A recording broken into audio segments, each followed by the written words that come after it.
Now, probably one of the hottest issues on the ballot for some North Texans is a fracking ban in Denton. The issue has been big enough to raise voter turnout in early voting by about 30%.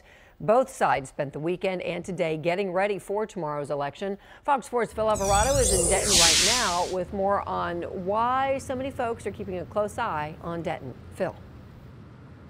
Hi, Heather. Well, this is one of the polling places that has been so busy last week during the early voting, and it's because of this drilling ban issue here in Denton. Now, a lot of people have been watching from the outside, the oil and gas industry, also environmental groups, and they spent the weekend and today getting ready for tomorrow's election. We just need to call them and say, hi, I see that you circled this box, whatever. Do you want to be a driver or a rider? This may be one of the biggest grassroots political fights Denton has seen in a long time, the push for a fracking ban. This is an industrial activity that doesn't belong in neighborhoods. It's just not compatible with our quality of life in Denton. There's an equally well-organized group that wants Denton to vote no on the drilling ban. Denton Mayor Chris Watt says this is an issue the citizens will decide.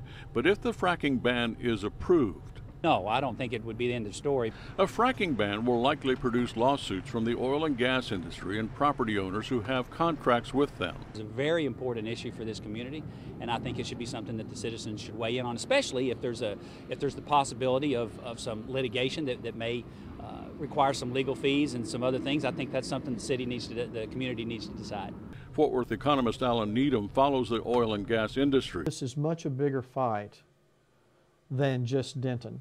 There's a lot riding on this vote for a state whose heritage is embedded in oil and gas. It is common knowledge that should the Denton vote go yes, other communities will, for lack of a better word, be encouraged or inspired to seek similar regulations.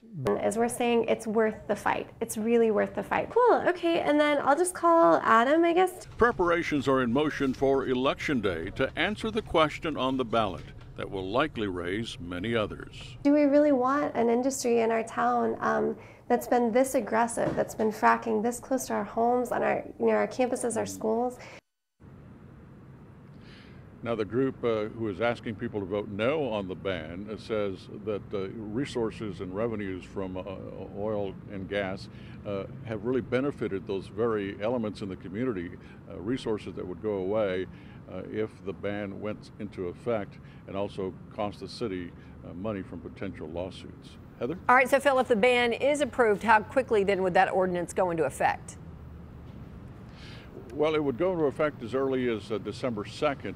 But there's been some talk that people who this is, of course, if it goes into effect, and there's some talk that people that might pursue lawsuits will wait and maybe lobby the city council to get some changes, some tweaking done to this ordinance. But the mayor was very clear today. He says this is an issue for the citizens, and he says we will let the ordinance stand as it is if it's approved. He goes, and then we'll take what comes next. Gotcha. All right, Phil Alvarado live tonight. Thank you.